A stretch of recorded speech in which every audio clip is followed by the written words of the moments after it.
अब भारत बनेगा हिंदू राष्ट्र। देश में हो गई इसकी शुरुआत, बनने जा रहा हिंदू ग्राम, जिस पर छिड़ा सियासी संग्राम। नमस्ते दर्शकों, मैं निकिता रस्तोगी, डीएनपी इंडिया में आपका स्वागत। अब हिंदुओं के लिए अलग से एक गांव होने वाला है, एक ऐसा गांव जिसमें केवल हिंदू ही हिंदू रहने वाले हैं, जिसमें दूसरे मजहब की कोई एंट्री नहीं होगी। और ये पहल किसी और के द्वारा नहीं, बल्कि लगातार हिंदू राष्ट्र की मांग करने वाले बागेश्वर धाम के पीठाधीश्वर धीरेन्द्र शास्त्री द्वारा की गई। बाबा बागेश्वर ने मानो इस देश को हिंदू राष्ट्र बनाने की मुहिम छेड़ रखी है, जिसके लिए वो कभी हिंदुओं को जगाने की बात करते हैं तो कभी पैदल यात्रा निकालने का ऐलान कर देते हैं। और वो सिर्फ ऐसा कह ही नहीं रहे, बल्कि उन्होंने देश को हिंदू राष्ट्र बनाने के लिए नई शुरुआत भी कर दी है। वो है हिंदू ग्राम बनाना, जिसका मतलब है बाबा बागेश्वर ने इस देश को हिंदू राष्ट्र बनाने की ओर अपने कदम बढ़ा दिए और उसकी ये फर्स्ट स्टेज है। उनका मानना है कि जब देश में हिंदू ग्राम होने, हिंदू जिले होंगे, तो हिंदू राज्य बनेगा और फिर भारत हिंदू राष्ट्र बनेगा, जिसके बाद बाबा के हिंदू राष्ट्र की कल्पना पूरी हो सकती है। अब बाबा बागेश्वर के इस प्लान से आप समझ सकते हैं कि भले ही शुरुआत छोटी हो, लेकिन इसका लक्ष्य बड़ा है। और इससे ये भी साफ हो जाता है कि उनकी प्लानिंग यही नहीं थमने वाली, इसके आगे भी वो कुछ ना कुछ बड़ा कर सकते हैं, खास करके हिंदू राष्ट्र बनाने की। अब क्या है हिंदू ग्राम?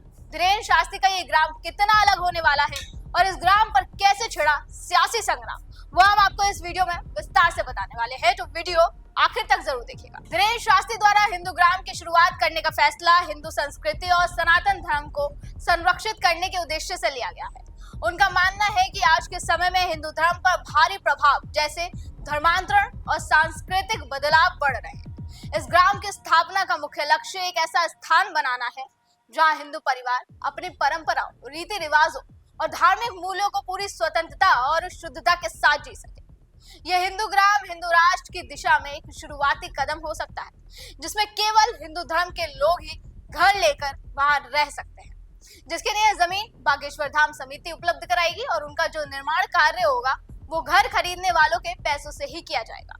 इसके लिए धीरेन्द्र शास्त्री ने बकायदा एक प्रोस्पेक्टस जारी किया है, जिसमें इस प्रोजेक्ट को लेकर सारी जानकारी दी गई। बागेश्वर धाम की हिंदू ग्राम में 1000 हिंदू परिवारों को बसाने की योजना है। बागेश्वर धाम जनसेवा समिति धर्म प्रेमियों को जमीन उपलब्ध कराएगी। उसके बाद बागेश्वर धाम समिति के द्वारा ही वहां पर मकान का निर्माण किया जाएगा। पहली बार में लगभग 50 मकान तैयार किए जाएंगे। 2 साल में हिंदू ग्राम बनकर पूरी तरह से तैयार हो जाएगा।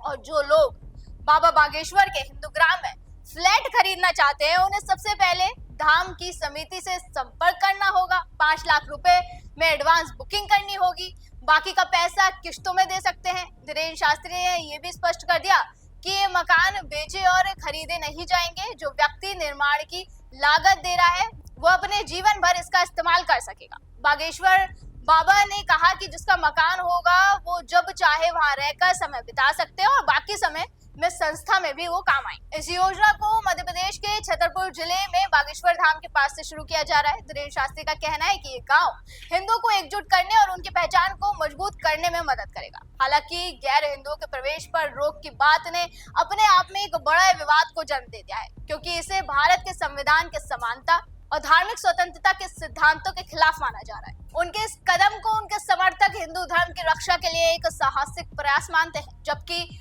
आलोचक इसे सामाजिक विभाजन को बढ़ावा देने वाला कदम बता रहे हैं। वहीं उनके इस ऐलान की आज सियासी गलियारों तक जा पहुंची है। इस पर जमकर राजनीति हो रही है। बीजेपी कांग्रेस इस मुद्दे पर आमने सामने आ गए हैं।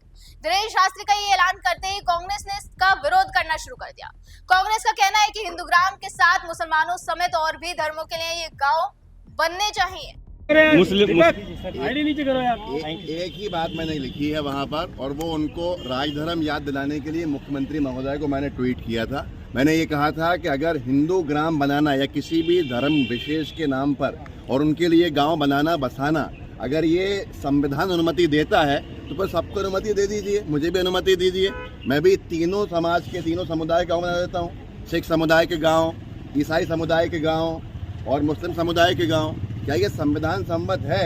मुख्यमंत्री महोदय ने सवाल किया है मैंने, और उनको इस पर स्पष्टीकरण देना चाहिए, क्योंकि वो मध्य प्रदेश के गृह विभाग के गृह मंत्री भी हैं। इतनी सी बात है और कोई बात नहीं। लेकिन रामेश्वर शर्मा कह रहे हैं कि एक बार बंटवारा झेल चुका है, दोबारा नहीं झेलेगा। रामेश्वर शर्मा जी क्या धीरेन्द्र शास्त्री जी को ये बात बोल सकते हैं? क्या ये बंटवारा नहीं है?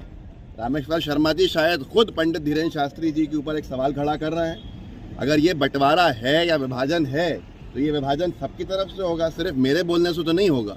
ये विभाजन की बात किसने करी है? क्यों हमें ज़रूरत पड़ रही है किसी एक समुदाय विशेष के लिए गांव बनाने की? मुझे लगता है कि ये अनुचित है, संविधान सम्मत नहीं है। मुख्यमंत्री महोदय को स्पष्टीकरण देना चाहिए, ये मेरा सवाल है। बीजेपी विधायक बोल रहे हैं कि हिंदू राष्ट्र से आशा है सुरक्षा और हिंदू सब लोग भारत है, खुश पहले रहें। से हिंदू तो सभी लोग अपनी सुरक्षा की मांग करने लगेंगे, सभी लोग हर एक दूसरे से सुरक्षा की मांग करने लगेंगे। कितना अच्छा होता कि बीजेपी के विधायक महोदय ये कहते कि हम ये बात करना चाहते हैं कि सब एक जगह पे एक गांव ऐसा बसे जहाँ हिंदू मुस्लिम सिख ईसाई एक साथ रहें, एक साथ रह के एक दूसरे के हर सुख दुख में साथी बने। ये एक भारत बनाने की कल्पना करनी चाहिए, ना कि इस तरह की बयानबाजी। वो कह रहे हैं कि कांग्रेस की सोच जिन्ना की तरह जब से बंटवारा चाह रहे हैं। कांग्रेस का तो कोई ऐसा बयान है ही नहीं। मैंने तो ये मांग करी है कि हर एक, अगर संविधान अनुमति देता है तो फिर हर एक धर्म के नाम पे गांव बना दिए जाएं, हर एक धर्म के गांव बनाने की अनुमति दे दी जाए। लेकिन ये बात कहाँ? कल तक क्या बीजेपी के विधायक सो रहे थे? जब पंडित धीरेन्द्र शास्त्री जी ने हिंदू ग्राम की बात करी तो भारतीय जनता पार्टी के विधायकों को आनंद आ रहा था। ऐसे ही यही एहसास दिलाने के लिए शायद मेरा ट्वीट काफ़ी था जब मैंने हिंदू मुस्लिम सिख ईसाई ग्राम बनाने की बात कही कि अगर अनुमति मिलती है संविधान की तो बताइए। तो फिर बीजेपी के विधायकों को तकलीफ, उनको राजनीति करना है, राजनीति के मौके चाहिए, और कोई बात नहीं है। ठीक है, थैंक यू। मध्य प्रदेश में कांग्रेस के मुख्य प्रवक्ता अब्बास हाफिज ने मुस्लिम और अन्य धर्मों के ग्राम बनाने की मांग की है। उन्होंने कहा कि अगर देश का संविधान ऐसे धर्म के आधार पर गांव बसाने और बनाने की अनुमति देता है तो मुझे भी मुस्लिम ग्राम, ईसाई ग्राम और सिख ग्राम बनाने की अनुमति दी जाए। मैं भी मुस्लिम सिख ईसाई का अलग से गाँव बनाऊंगा, जिस पर मध्य प्रदेश सरकार ने पलटवार भी किया। बीजेपी विधायक रामेश्वर शर्मा का कहना है कि कांग्रेस पगला गई है। हिंदुस्तान में हिंदू गांव तो है ही, हिंदू गांव परंपरागत है, जिसका मतलब है सबका साथ, सबका विकास, सबके मन में भरोसा और विश्वास, सब सुरक्षित रहे, कोई बहन बेटियों के साथ छिड़कानी ना करे, ये है हिंदू गांव।